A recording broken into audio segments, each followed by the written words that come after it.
રાજ્યમાં શિયાળામાં પ્રથમ વખત ઠંડીનો તીવ્ર ચમકારો જોવા મળી રહ્યો છે। હવામાન વિભાગ જ્યાં તેમના અનુસાર રાજ્યભરમાં ન્યૂનતમ તાપમાનમાં 6 થી 8 ડિગ્રી સેલ્સિયસનો તીવ્ર ઘટાડો થયો છે અને જેના કારણે મોટાભાગના વિસ્તારોની અંદર કોલ્ડ વેવ જેવી સ્થિતિ જોવા મળી રહી છે। ઉત્તર પૂર્વના ઠંડા પવનો ફૂંકાતા રહેવાથી ઠંડીનો જે પ્રકોપ છે તે વધુ રહેશે। વાતાવરણ સૂકું રહેશે, પરંતુ ઠંડા પવનોને કારણે ન્યૂનતમ તાપમાન 10 ડિગ્રી સેલ્સિયસથી નીચે રહેવાની શક્યતાઓ છે।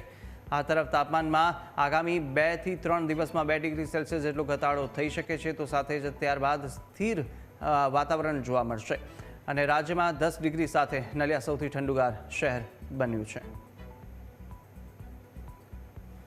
રાજ્યમાં હવે ઠંડીનો ચમકારો જોવા મળી રહ્યો છે। ખાસ કરીને વાત કરવામાં આવે તો નલિયામાં સૌથી ઓછું તાપમાન 10 ડિગ્રી જે છે તે નોંધાયું છે। અમદાવાદની વાત કરવામાં આવે તો અમદાવાદમાં પણ હવે ઠંડીનો પારો જે છે તે ગગડી રહ્યો છે અને તાપમાન જે છે તે 15 ડિગ્રી સુધી પહોંચી ચૂક્યો છે। અમદાવાદના એસજી હાઈવેના દ્રશ્યો બતાવશું કે અમદાવાદમાં વહેલી સવારથી ધુમ્મસભર્યું વાતાવરણ જે છે તે જોવા મળી રહ્યું છે। ખાસ કરીને અમદાવાદ સહિત રાજ્યભરમાં હવે ધીરે ધીરે ઠંડી જે છે તે વધી રહી છે।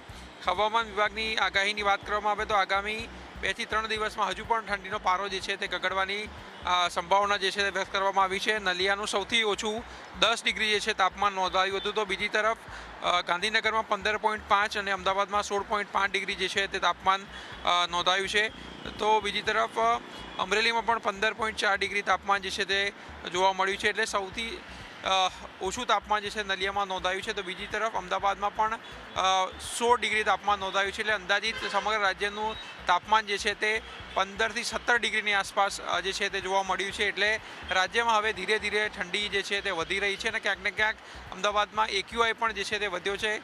ઇન્ડસ્ટ્રીયલ વિસ્તારો હોય કે ભાઈ રેસિડેન્શિયલ હોય, બાંધકામોની દ્રષ્ટિએ અને બાંધકામો જે રીતે અમદાવાદ શહેરમાં થઈ રહ્યા છે, વાયુ પ્રદૂષણ પણ વધી રહ્યું છે અને આ ધુમ્મસભર્યું વાતાવરણ જે છે તે AQI વધવાના કારણે પણ જે છે તે જોવા મળી રહ્યું છે। બીજી તરફ ઠંડીનો પારો જે છે તે પણ રાજ્યમાં જોવા મળી રહ્યો છે, એટલે આગામી સમયમાં હજુ પણ ઠંડી જે છે તે વધશે અને લોકોને ઠંડીનો સામનો જે છે તે કરવો પડી શકે છે। પરંતુ AQI પણ વધ્યો છે, પ્રદૂષણ પણ વધ્યું છે અને ઠંડી પણ વધી છે અને લોકોમાં શ્વાસ સંબંધી સમસ્યાઓ જે છે તેના પણ કેસોમાં વધારો જોવા મળે છે। કેમેરામેન ઓમ પટેલ સાથે આશુતોષ ઉપાધ્યાય, ન્યૂઝ કેપિટલ।